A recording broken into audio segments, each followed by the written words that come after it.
राधा स्वामी दाता दयाल की दया, राधा स्वामी सहाय, राधा स्वामी। जैसा कि आप सभी जानते हैं कि यह पुस्तक है अनमोल चरित्र और इसमें परम संत हजूर ताराचंद जी महाराज का जीवन चरित्र वृतांत है। अभी तक हमने इस पुस्तक के 424 पेज आप लोगों तक पहुंचा दिए हैं और आज हम स्टार्ट करने जा रहे हैं पेज नंबर 425 से।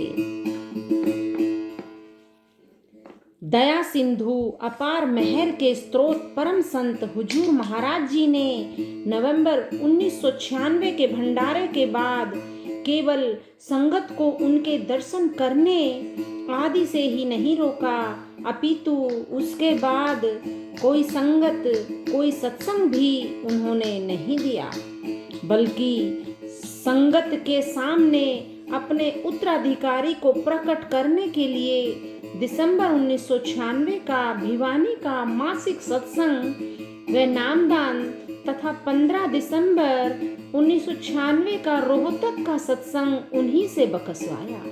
इससे स्पष्ट और कोई संकेत संत मत में प्राप्त नहीं हो सकता है, क्योंकि ये दोनों सत्संग हुजूर महाराज जी द्वारा पिछले वर्ष 1995 में स्वयं निर्धारित करके अपनी अनुमति से वार्षिक सत्संगों के कार्ड में दर्ज करवाए थे और उन्होंने स्वयं ही अपना चोला छोड़ने से पूर्व स्वस्थ और समर्थ अवस्था में ये दोनों सत्संग और नामदान बख्शने का हुक्म अपनी मौज से देकर आंखों के अंधों को स्पष्ट दिखाने के लिए दोनों कार्य संपन्न करवाए।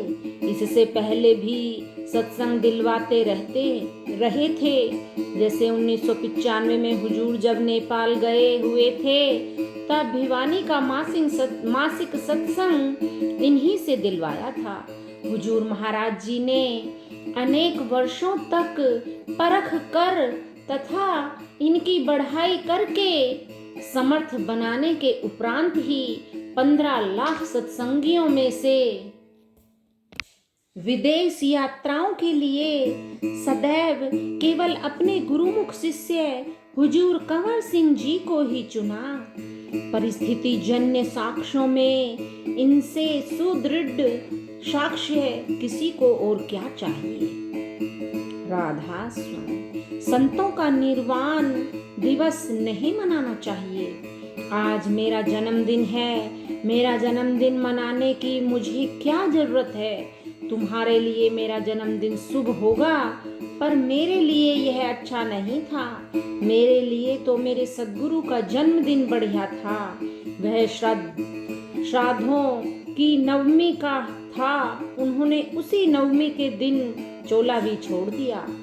संत की मृत्यु का दिन नहीं मनाना चाहिए। जब संत संसार में आता है तब भारी खुशी होती है, फूल बरसते हैं। जिस दिन जाता है उस दिन संसार के कर्म फूटते हैं।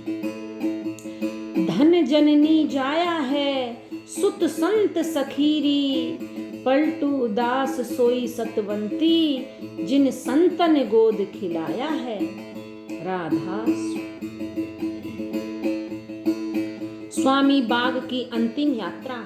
हुजूर महाराज जी तो खंडों ब्रह्मांडों के स्वयं ज्ञाता एवं स्वामी अवतरित हुए थे। उनको स्वेच्छा से चोला बदलने का सामर्थ्य प्राप्त था।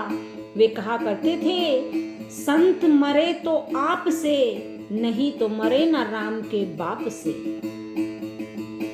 परंतु मर्यादा निभाने में वे मर्यादा पुरुषोत्तम राम से कहीं आगे थे। उन्होंने सिंचावली यानी हाथरस आश्रम की आधारशिला रखने का कार्यक्रम कई वर्षों से टाल रखा था। काफी समय पहले चल रहे सत्संगों के क्रम में सिंचावली आश्रम की नींव रखने का कार्यक्रम भी सम्मिलित कर लिया।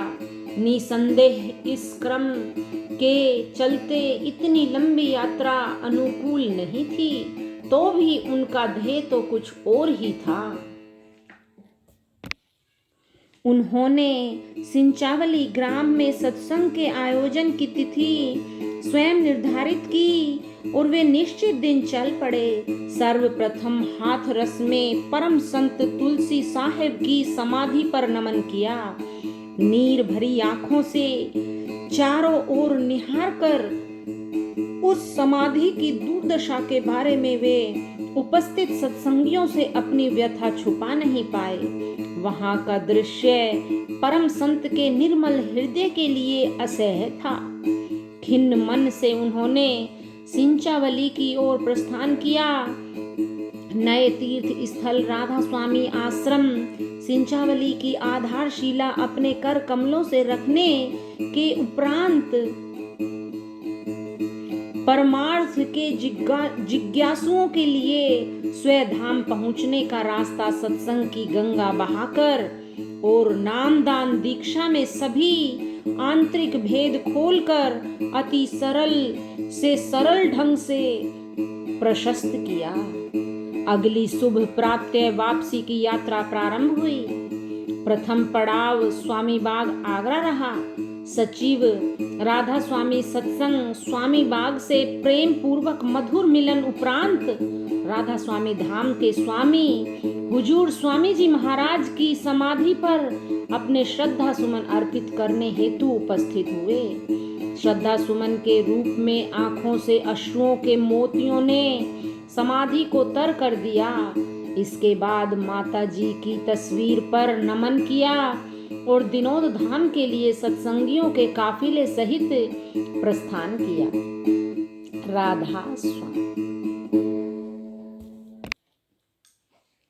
अंतिम वार्षिक सत्संग। आम सत्संगी हुजूर महाराज जी के भौतिक शरीर में शिथिलता को देखकर आपसी चर्चा तो कर लेते थे, उनमें संशय एवं भय भी व्याप्त था, परंतु उनसे प्रार्थना करने की हिम्मत नहीं कर पा रहे थे। इसी बीच कार्तिक मास की शुभ पूर्णिमा का आगमन हुआ। राधा स्वामी सत्संग दिनोद शाखा भिवानी के आश्रम में 2 दिवसीय उत्सव का आयोजन प्रारंभ हो चुका था। प्रथम दिन परम संत जी सेवादारों को संबोधित करते हुए अनंत रहस्य खोल रहे थे। उनमें सांसारिक परमार्थी सभी रूहानी बातों को भरपूर समावेश था। सभी ने अपनी अपनी वस्तु बटोर ली और हुजूर महाराज जी वापस दिनोद धाम आ पहुँचे। अगली शुभ प्राप्त सेवा का दौर पुनः प्रारंभ हुआ और पुनः राधा स्वामी सत्संग भवन भिवानी दिनोद में उन युग दृष्टा राधा स्वामी परम धाम लीन परम संत हुजूर महाराज जी का आगमन हुआ। प्रत्येक सेवादार पर उनकी करुणामयी दृष्टि का पूर्ण शक्तिपात हुआ। सेवा पर आधारित सत्संग हुआ। घंटे भर का सत्संग कब व्यतीत हुआ पता ही नहीं चल पाया। स्पष्ट तौर पर उनकी आंखें ध्यान अवस्था की पूरी झलक दे रही थी। हेमंत ऋतु की चांदनी द्वादशी की रात में सभी सेवादार दिन के समय प्रातः शक्तिपात से आनंद विभोर मंडलियों में एवं बड़े नवनिर्मित शेड के नीचे सामूहिक रूप से पूर्व काल में हुए संतों एवं वर्तमान पूर्व पुरुष पूर्ण धनी परम संत की शब्द वाणियों का गायन कर रहे थे। इसी प्रकार विभावरी समाप्त हुई और पूर्व में सूर्योदय की लालिमा आंतरिक अनुराग की अनुभूति करवा रही थी। सभी सेवादार निद्रा के प्रभाव को भूलकर अपनी अपनी सेवा में पुनः सचेष्ट कार्यरत हो गए और उनकी आंखें बार बार आश्रम के मुख्य द्वार की ओर लगी थीं कि कब दिनमणि प्रकट हों। दूरस्थ सत्संगियों का आगमन प्रारंभ हो गया। वे अकेले में अथवा समूहों में प्रफुल्लित मुद्रा लिए हुए शब्द गाते आ रहे थे। दिन ढलने लगा था। प्रतीक्षा करते करते आंखों में मंद मंद थकावट के चिन्ह प्रकट होते होते हुजूर महाराज जी पुनः ऊंची स्टेज पर निर्मल उज्जवल धवल परिधान में प्रकट हुए और फिर ज्ञान व आध्यात्म के अमृत से संगत को सराबोर कर दिया और पूर्ण संवेग व उत्साह से कार्य का पुनः परिचालन हुआ। धीमी मधुर आवाज का आगाज हुआ कि जो दूर के सत्संगी मिलने के अति इच्छुक हैं वे मिल सकते हैं। महाराज जी ने कोठी की ओर प्रस्थान किया जहां पर सारा ही जनसमूह पुनः दर्शन लाभ के लिए उमड़ पड़ा। सभी की व्यथाएं इच्छाएं पूरी तन्मयता से सुनकर तुरंत प्रतिफल वितरित कर दिए गए और वे मसीहा विनोद धाम की ओर चल पड़े। दिनांक 24 नवंबर 1996 दोपहर आते आते आश्रम का विस्तृत प्रांगण सत्संग प्रेमियों से भर गया और वे सभी किसी इंतजार में थे। लगभग 2 बजे उन दिव्य विभूति का पुनः ऊंचे मंच पर पदार्पण हुआ। राधा स्वामी उद्घोष के साथ ही सर्वत्र शांति व्याप्त हुई। ऊंचे स्वर में शब्दवाणी गायन हुआ और उसकी समाप्ति पर सत्संग प्रारंभ हुआ। हुजूर महाराज जी की मधुर आवाज में उस कड़कपन का अभाव खटकता रहा। यद्यपि सत्संग की विषय वस्तु और शैली वही पूर्ण परंपरा अनुसार थी, परंतु यह अधिक मार्मिक थी, अधिक कशिश लिए हुए थी। सभी उपस्थित जन समूह अंतर में अनुभव तो कर रहे थे, परंतु उसे शब्द देने में असमर्थ थे।